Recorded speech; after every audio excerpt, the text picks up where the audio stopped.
ହଁ ଏଟେ ଆମର ମାଧପୁର ରେଞ୍ଜରେ ଆମର ଗୋଟେ ଲେପର୍ଡର କଲରାପତରିଆ ବାଘର ଡେଡ୍ ବଡି ମିଳିଥିଲା।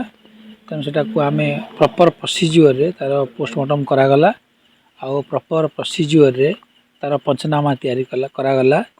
ଆଉ ତାର ଯେଉଁମାନେ ରହିବା କଥା ଆମର ex honorary wildlife warden VSS member ଅନ୍ୟାନ୍ୟ ଯେଉଁମାନେ ରହିବା କଥା ପଞ୍ଚନାମାରେ ସେମାନେ ସବୁ ରହିଲେ। ତାଙ୍କ ପ୍ରେଜେନ୍ସରେ ଇଏ ବଡ଼ିଟା ବି ଆମେ ଡିସ୍ପୋଜ୍ ଅଫ୍ କଲୁ ପ୍ରପରଲି ନିଆଁ ଜଳେଇକି ତାକୁ ଡିସ୍ପୋଜ୍ ଅଫ୍ କଲୁ। ଆଉ ଆମେ ତାର ଅତି ଟିକିନିକି ଭାବରେ ଆମେ ତନଖି କଲୁ ମେଟାଲ ଡିଟେକ୍ଟର ମାଧ୍ୟମରେ।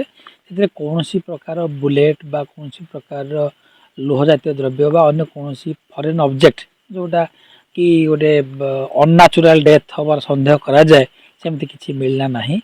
ତେଣୁ ଆମେ ଆଶା କରୁଛୁ ଯେ ପୋଷ୍ଟମର୍ଟମ ରିପୋର୍ଟ ଆସିଲା ପରେ ତ ସବିଶେଷ ତଥ୍ୟ ଜଣାପଡ଼ିବ।